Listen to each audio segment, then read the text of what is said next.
मित्रों, जो ये लोग ये कहते हैं ना कि कभी ऐसे आप चर्चा करते हो भगवान की कि बताते हैं कि आप ज्ञान चर्चा करते हो, पुस्तकों की से रिलेटेड कोई ज्ञान गंगा पुस्तक की सेवा करते हैं, और कभी ऐसे भगवान की चर्चा होती है तो लोग ये कहते हैं कि माता पिता से बढ़कर कुछ नहीं है, माता पिता की सेवा कर लो। बहुत सारे ऐसे लोग भी उपदेश देने वाले मिल जाते हैं रास्ते में।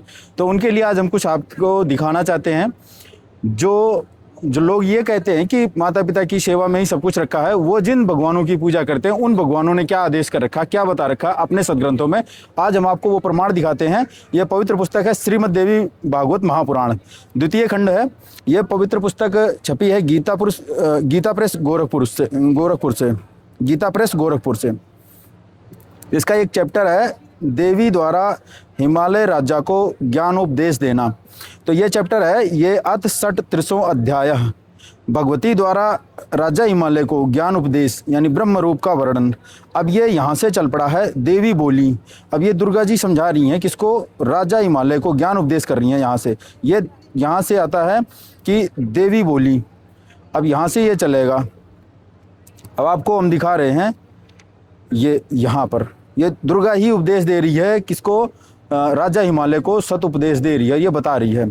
तो यहाँ पर हम आपको दिखाते हैं कि जिसके द्वारा इस ब्रह्म विद्या का उपदेश दिया जाता है, दुर्गा बता रही है राजा हिमालय को कि जिसके द्वारा इस ब्रह्म विद्या द्वारा, ये दुर्गा किसको उपदेश कर रही हैं, देवी दुर्गा राजा हिमालय को उपदेश देते हुए बता रही हैं कि जिसके द्वारा इस ब्रह्म विद्या का उपदेश दिया जाता है वह साक्षात परमेश्वर ही है, वह स्वयं पूर्ण परमात्मा है, सब भगवानों का भगवान है। उपदिष्ट विद्या का प्रत्युपकार करने में मनुष्य सर्वथा असमर्थ है। यानी इसको मनुष्य, ये ज्ञान मनुष्यकृत हो ही नहीं सकता, मनुष्य दे ही नहीं सकता, इसको तो वो स्वयं साक्षात परमात्मा ही बता सकता है। इसलिए वह गुरु का सदा ऋणी रहता है। ब्रह्म जन्म प्रदान करने वाला यानी आध्यात्मिक जन्म देने वाला, जो पूर्ण संत से नाम दीक्षा ले लेते हैं, उपदेश प्राप्त कर लेते हैं उस पूर्ण परमात्मा रूपी संत से, वो कहते हैं कि ब्रह्म जन्म उनका यानी उनका आध्यात्मिक जन्म हो जाता है। तो आध्यात्मिक जन्म प्रदान करने वाला यानी ब्रह्म तत्व का साक्षात्कार कराने वाला गुरु माता पिता से भी श्रेष्ठ कहा गया है, क्योंकि माता पिता से प्राप्त जीवन तो नष्ट हो जाता है किंतु गुरु द्वारा ब्रह्म जन्म कभी नष्ट नहीं होता। अतः शास्त्र सिद्धांत है कि ब्रह्म ज्ञान दाता गुरु सबसे श्रेष्ठ होता है। हे नग, यानी सबसे श्रेष्ठ यानी माता पिता से भी श्रेष्ठ होता है। हे नग, शिव के रुष्ट होने पर गुरु रक्षा कर सकते हैं, किंतु गुरु के रुष्ट होने पर शंकर भी रक्षा नहीं कर सकता।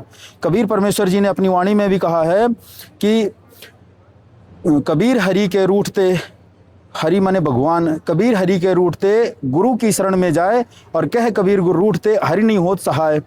तो गुरु के रूठ जाने पर ये इष्ट देव भी आपकी रक्षा नहीं कर सकते।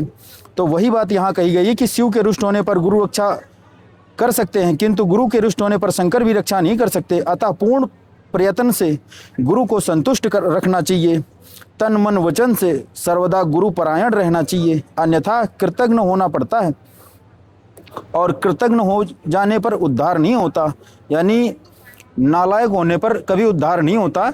अतः आपसे निवेदन है, गुरु जी भी सत्संगों में अपनी वाणी में बताते हैं कि कबीर साहब ने अपनी वाणी में बता रखा है, कृत घनी भूले नर लोई, जा घट निश्चय नाम न होई, सो नर कीट पतंग भवंगा, 84 में धर है अंगा।